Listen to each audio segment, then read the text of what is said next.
नमस्कार गावाला, स्वागत आहे आपल्या एका नवीन ब्लॉगमध्ये. त्याचे वाजलेत 9 आणि जस्ट उठलोय. डोळे पण बघू शकतात. 1 मिनिट झालंय फक्त मला उठून आणि वरती आलोय, कारण रोशनने उठून मला सांगितलं की ह्या डंपरने आपल्याला हॉटेलजवळ आपल्या चिरे डंप करून ठेवलेले. मी मागच्या वर्षी एक्स्ट्रा म्हणजे काय म्हटलेलं की 1-2 ट्रिप टाकून ठेवूया जर लागले कधी आपल्याला वगैरे अर्जंटसाठी वगैरे. तर ह्या डंपरने आपल्याला ते चिरे आणायचे आहेत. आणि विषय असा झाला आहे की येथे काय अर्ध्या तासाचं काम आहे फक्त. मग त्या अर्ध्या तासासाठी परत ड्रायव्हरला बोलवणार एवढ्या लांबून, आणि ड्रायव्हर पण आज सुट्टीवर होता. त्याला म्हटलेलं काहीतरी की आज सुट्टी घे म्हणून. त्यामुळे आपल्याला ते चिरे आणून फक्त इथे उतरायचे, आपल्या घरी डंप करायचे. त्यासाठी मग ते कामगार आलेत भरायला. आपल्याला फक्त हा डंपर घेऊन जायचं आहे फक्त हॉटेलजवळ. ते भरून देणार, ते आणून घरी डंप करायचे आहेत. पण अक्षरशः अशी झोप येत होती ना मस्त. पण ठीक आहे, आता जायचं आहे, काम आहे म्हटल्यानंतर उठून जायला तर पाहिजे. आणि हा आहे आपला डंपर. फक्त याची चावी आपल्या ड्रायव्हरांजवळ राहिली, तर त्यांना म्हटलं काय कोणाजवळ तरी पाठवून द्या चावी. आणि ह्या पुढच्या डंपरची चावी आहेच, पण तो काय फक्त काढून आपल्याला बाहेर लावायचा. तो जातोय आता भरायलाच, त्यामुळे काय विषय नाही त्याचा. तर अर्धा 1 तासाचं काम आहे. आपण घरी गाडी तिथे नेऊन डंपर लावला की आपण येऊन परत फ्रेश पण होऊ शकतो.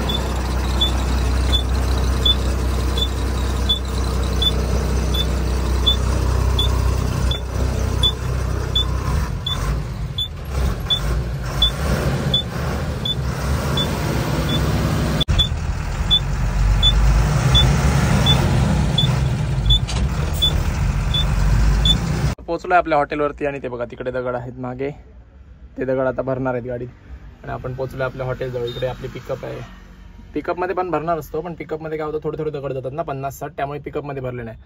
आता हे हॉटेलजवळ बघूया किती दगड. मला वाटतं 2 ट्रिप दगड आहेत. ते 2 ट्रिप सगळे भरून टाकणार. इथे ठेवून पण काय फायदा नाही यार. मला वाटतं 1.5 वर्ष झालं की इकडे आम्ही डंप करून ठेवलेले. म्हटलं नंतर कधी ते कामाला येतील, आणि ते भरूनच नेले नाही असं झालं. आता उपयोग आहे तर नेऊया भरून. म्हटलं इथे वेस्ट कशाला करूया असं.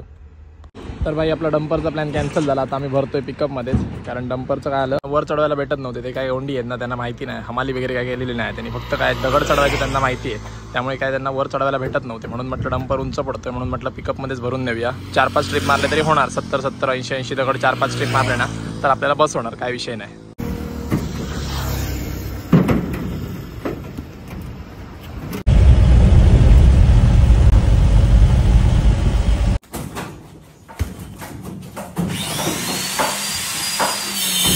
तर आतेचा ब्लड चेक होतो इथे, आणि मावशी बघा आपली इंजेक्शनची स्टोरी सांगते.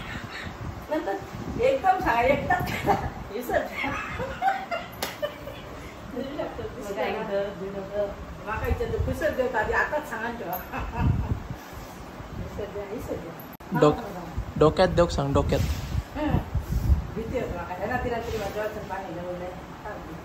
डोळ्यातून पाणी. त्याचा इंजेक्शनचा योग नाही तुका. हसलंच खता पता करून त्याचा पाणी येईल तुका. लिंबा वाईट मावशी तो गावचा पाय चावता करतोय मावशीला.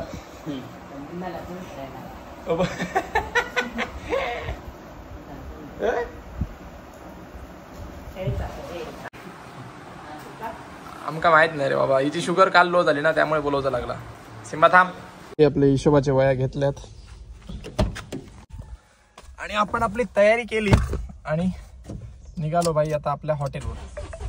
हिशोबाच्या वया का आता 1.5 महिना झाला. मी डंपरांचा हिशोब अजून 1.5 महिना झाला. आता मध्ये ऑफ सीझन होता ना, त्यामुळे डंपर काय एवढे चालत नव्हते. त्यामुळे आपला काय विषय नव्हता जास्त हिशोब करायचा. मध्येच चालत होते, आठवड्यातनं 2-3 ट्रिप असं. त्यामुळे मी म्हटलं, मला वाटलं काय मध्ये बंद होणार. मग म्हटलं काय मी नंतर हिशोब करेन. मग एडिटिंग वगैरे हे सगळ्याच्या भानगडीत मी त्या हिशोबाचं विसरूनच गेलो. आणि 1.5 महिन्याचा पेंडिंग हिशोब आहे माझा करायचा. सगळा पगारांपासून, यायच्या पेमेंटांपासून सगळं. तर आता माझ्या लक्षात आलं की ते तर आपण करतोच नाही. हे व्हिडिओ वगैरे सगळं नंतर होतच राहील, पण आपलं मेन काम आहे ते आपण पाठी ठेवलंय असं झालं. म्हणून म्हटलं काय आता ते पहिलं आपल्या हॉटेलवर जाऊया. जेव्हा गिराईक मध्ये नसेल त्या टाइममध्ये आपण हिशोबाचं काम करून टाकूया, कारण पेमेंट येणं खूप गरजेचं आहे. सगळ्यांना पेमेंट केले पाहिजेत. आपल्या डंपरच्या ड्रायव्हरांना किंवा हफ्ते आहेत त्या सगळ्याला, मटेरियलवाल्यांना असं.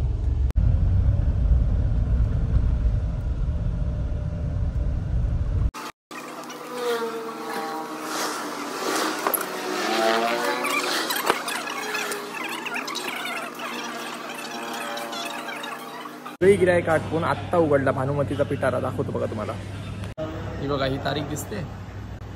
लास्ट तारीख काय 21/6/2024 आणि आज तारीख आहे बरोबर 15/8/25. म्हणजे बरोबर 6 दिवस कमी आहेत 2 महिन्यात. मला वाटतं 55 दिवसाचा हिशोब बाकी आहे. आळशीपणा करणार काय आणखीन. आळशीपणामुळे पेंडिंग राहिला. आळशीपणामुळे फक्त माझ्या ह्याला मला वाटत नाही 1 दिवस कमी पडणार. पूर्ण जर बसलो 3-4 तास तर 3-4 तासाने फायनली कंप्लीट होणार. 3-4 तासांनी. आताच माझं मन करते की चल थोडं स्किप करूया. नाही पण पैसा आणा बाकी आहे ना. जे यायचे पैसे आहेत ते तर सोडू शकत नाही. हा बघा नवीन ड्रेस कोड शिवला आहे आम्ही हॉटेलमध्ये वेटरांसाठी. एक याच्यासाठी आणि एक माझ्यासाठी. सेम महागवाला आहे. तुला 1000 वाला शिवून दिला मी. यांच्यासाठी सफेदी शर्ट सेम घालून आलो दोघे आज. सेम फक्त जीन्स नाही पॅन्ट पण नाही. त्यांनी पॅन्ट फक्त वेगळी घातली. टी शर्ट दोघांचं सेमच आहे. ये 10 वाला है. सोडा 20 वाला. सोडा खाली एक ही बॉक्स भरने का. 2 बॉक्स भरेगा तो फिर तो कैसा देगा. गर्म वाला सोडा चाहिए होगा तो. हाँ तातो बोले तो क्या थंडा गरम. तुमका कळलं तातो म्हणजे काय. तातो पाणी म्हणजे काय. गरम थंड पाणी. गरम पाणी. तातो पाणी. नेपाळी शिका भाई. भाई चला तर निघूया पटापट आता जिमला.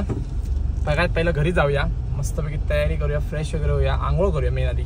कारण गरमी झाली आहे भरपूर. याची सध्या गरमी एवढी वाढली ना की सगळं अंगाला असं चिपचिप होते. आमच्या एरियाचा डॉन कोणतं आहे ना नाव काय त्याचं. बस छोटा छत्री. आनंद मनात म्हटलं छोटा छतली कटली. छोटा छत्री आहे तो. बघेल तर उद्या तो थोडी बघणार.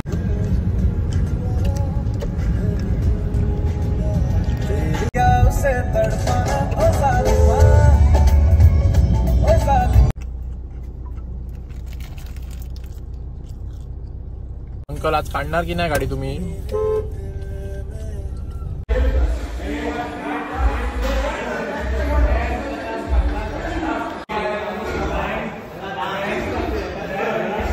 तर भाई फायनली वर्कआउट संपून आपण आता चाललोय हॉटेलवरती. भरपूर आहे गिरायक. भरपूर आहे का नाही त्या हॉटेलमध्ये आज जाऊन समजणार लोकांच्या नुसार.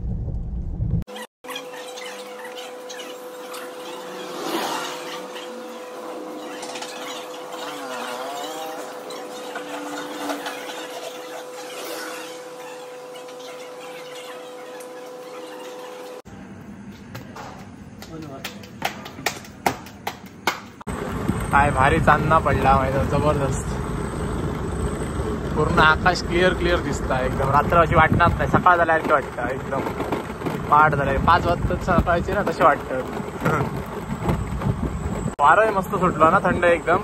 तर आता मी घरी आलो आणि मी जस्ट घरात आलो आणि याना मला म्हणायला लागला की असं झालं तुला गोष्ट सांगतो एक. तर म्हटलं काय झालं. तर यानाची गोष्ट तुम्ही आता तुमच्या कानाने तुम्ही ऐका आणि तुम्ही बघा तुम्हाला कळणार काय झालं ते. आणि ही गोष्ट तुम्ही ऐका म्हणजे तुमची पण हातावरचे असे केस उभे राहणार. रोंगटे खडे होणं म्हणतात ना तसं होणार. गुजबम्स येणं म्हणतात तसं होणार. मी आलो वगैरे सगळे काटे उभे झाले असं झालं. आता यांना सांग काय झालं. तू येत होतास घरी तेव्हा. रोज सारखं पार्सल घेऊन येत होता. कोणती गाडी घेऊन येतो तू. Swift Dzire. आमचं हॉटेल पासून घर का आमचं लांब नाही. 1-2 मिनिटं लागतात यायला. मी काय केलं गाणं लावलं गाडीत मस्त आलं. गाणं अर्धच गाणार म्हणून मी आज स्लो आलो. म्हणजे माझ्याकडे माझ्या इथे व्हिडिओ आहे. तर मी आपलं हळूहळू गाणं ऐकत येतोय. तेवढे तर मला त्याचा कसा दरवाजा आहे. दरवाजाच्या वर त्यांची बाल्कनी आहे. अशी बाल्कनी असते तशी लांब लचक मोठी. लांबसून मी येतोय तर मला त्या बाल्कनी एवढी असणार. एवढीशी पोरगी तिथे उभी होती. पण हे लांबसून मला दिसत नाही की पोरगी आहे. मला वाटलं ते गोलवाले लॅम्प असतात ते आहे. आणि मी आपलं असं लक्ष दिलं नाही. पण कसं असं एकदा दिसलं डोळ्याला का आपलं लक्ष तिथेच असतो ना की काय आहे म्हणून. मी आपलं नॉर्मली असं येतोय आपल्या 20च्या आणि जवळ आल्यांना एवढीशी पोरगी माझ्या पोटावर लागणार एवढी अशी धावत गेली स्पीडात म्हणजे अशी धावत गेली. आणि भास नव्हता कारण की ही मला क्लिअर दिसत होती. एवढीशी पोरगी व्हाईटवाला फ्रॉक घातला आणि एवढी केस सोडून अशी धावते. आणि धावते त्याचे दरवाजाने सगळे बंद. म्हणजे त्याच्या समोरचे दरवाजाने बंद एकदम. आणि तो बंगला असं एकदम U-टर्नवरच आहे. म्हणून एवढं मला थांबायला भेटलं ना. मी असं गाडी चालूच होती. मग तसा U-टर्न मारला आणि आपण घरी आलो. तर आता तुम्ही जी स्टोरी ऐकलात तीही मी पहिल्यांदा ऐकली. आमच्या गावात अशी केस म्हणजे ऍक्च्युली आपल्या घरापर्यंत तरी असं कधी काहीच नव्हतं, कारण आपल्या हायवे पासून फक्त घर आपलं 300 ते 350 मीटर वरती आहे. आणि आतापर्यंत ही अशी केस मी पहिल्यांदा ऐकली मी छोटी मोठी ऐकलीत, पण आपल्या गावात आतमध्ये असे आपल्या घराजवळ घराच्या आसपास असं कधी मी ऐकलंच नाही. घराच्या आसपास तर कधी नाहीच आहे. हे घराच्या आसपास इन्सिडेंट नाही आहे, पण सांगतो तुम्हाला. आता हा इन्सिडेंट झाला तो घराच्या पासून 200-300 मीटर वरती झाला आणि हायवे पासून 50 मीटर वरती. तर विषय असा आहे की हा इन्सिडेंट मला असं वाटतंय की काल आम्ही स्त्री पिक्चर रात्रीचा 12:30. हा तर टाइम पण 12:30 होता. असूही शकतं की असं होतं कधी कधी. वाईट शक्ती असं म्हणत नाही, असे शक्ती असतात त्या टाइमला जास्त असे पॉवरफुल असतात किंवा माणसांना दिसण्याच्या यायला येतात असं मी ऐकलंय. आपण गावात राहतो, ह्या गोष्टींवरती बिलीव्ह करतो, पण मला तरी असं वाटतंय की काल आपण स्त्री पिक्चर बघून आलोय, काल परवा जो काय असेल तो, पण त्यामुळे कदाचित ॲनाच्या मनात कुठेतरी ते राहिलं आणि त्यानंतर असं इमॅजिन झालं असेल असं मलाही वाटतं. कारण असं होऊ शकतं, मलाही असं कधीतरी झालंय. मला पण एकदा असं झालेलं आहे गावात, माझ्यासोबत पण झालंय. आणि ही गोष्ट नॉर्मल आहे, मोठासा काही विषय नाही आहे. फक्त एवढाच आहे की आपण त्या गोष्टीनंतर जेव्हा माझ्यासोबत झालं तेव्हापासून मी एक गोष्ट शिकली होती आणि ती मी आता यानाला पण सांगणार की कधी पण जेव्हा अशा टाइमला आपण रात्री 2 व्हीलर 4 व्हीलर घेऊन चालत असतो तर आपला कॉन्सन्ट्रेशन रस्त्यावरती ठेवायचं. आजूबाजूला कुठे काय आहे त्याच्यावरती लक्ष द्यायचं नाही, लक्षात ठेव. आणि तुम्ही सुद्धा जर असं काय असेल कुठेही जात असेल रात्रीच्या टाइमला 12, 12:30, 1, 2 रात्री कधीही जावा, आपलं कॉन्सन्ट्रेशन रस्त्यावरती ठेवायचं. आजूबाजूला बघितल्यानंतर वाईट शक्ती आपल्याला दिसूही शकते, त्यापेक्षा आपण सरळ बघितलं तर आपल्याला कोण त्रास द्यायला येत नाही. आपण त्यांना बघतो तेव्हा त्यांना त्रास होतो, असं आहे. ब्लॉग इथेच संपवतो आपण. तुम्हाला जर व्हिडिओ आवडला असेल तर व्हिडिओला लाईक करा, शेअर करा आणि आपल्या चॅनलला नक्की सबस्क्राईब करा. थँक्यू.